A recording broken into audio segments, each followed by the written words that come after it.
ചെങ്ങന്നൂർ മുൻ MLA. K Ramachandran നായരുടെ മകൻ ആർ പ്രശാന്തിന്റെ ആശ്രിത നിയമനത്തിലാണ് സംസ്ഥാന സർക്കാരിന് കനത്ത തിരിച്ചടി നേരിടേണ്ടി വന്നത്. ആശ്രിത നിയമനം ലഭിച്ച പ്രശാന്തും സംസ്ഥാന സർക്കാരും നൽകിയ ഹർജികളാണ് സുപ്രീം കോടതി തള്ളിയത്. എങ്ങനെയാണ് ഒരു എം.എൽ.എയുടെ മകന് ആശ്രിത നിയമനം നൽകാൻ കഴിയുമെന്ന് സുപ്രീം കോടതി ചോദിച്ചു. അതേസമയം പ്രശാന്തിന് ഇതുവരെ നൽകിയ ശമ്പളം തിരിച്ചുപിടിക്കേണ്ടതില്ല എന്നും സുപ്രീം കോടതി നിർദ്ദേശിച്ചിട്ടുണ്ട്. 2018 ജനുവരിയിലെ മന്ത്രിസഭാ യോഗമാണ് അന്തരിച്ച മുൻ എം.എൽ.എ. കെ രാമചന്ദ്രൻ നായരുടെ മകന് പൊതുമരാമത്ത് വകുപ്പിൽ അസിസ്റ്റന്റ് എഞ്ചിനീയറുടെ പ്രത്യേക തസ്തിക സൃഷ്ടിച്ച് നിയമനം നൽകുവാൻ തീരുമാനിച്ചത്. കേരള സബോർഡിനേറ്റ് സർവീസ് ചട്ടം 39 പ്രകാരം മന്ത്രിസഭയുടേതായിരുന്നു തീരുമാനം. എന്നാൽ നിയമനം ഭരണഘടനയുടെ 14, 16 അനുച്ഛേദങ്ങളുടെ ലംഘനമാണെന്ന് ചൂണ്ടിക്കാട്ടി 2021 ഹൈക്കോടതി ഇത് റദ്ദാക്കി. ഇതിനെതിരെയാണ് പ്രശാന്തും സംസ്ഥാന സർക്കാരും സുപ്രീം കോടതിയെ സമീപിച്ചത്.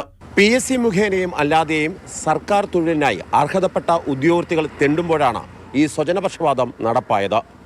സുപ്രീം കോടതി കൂടി അനർഹമായ ഈ നിയമനത്തെ എതിർത്തതോടെ CPM രാഷ്ട്രീയമായും ഇത് വിശദീകരിക്കേണ്ടി വരും. Marshal V. Sebastian, Mathrubhumi news, Thiruvananthapuram.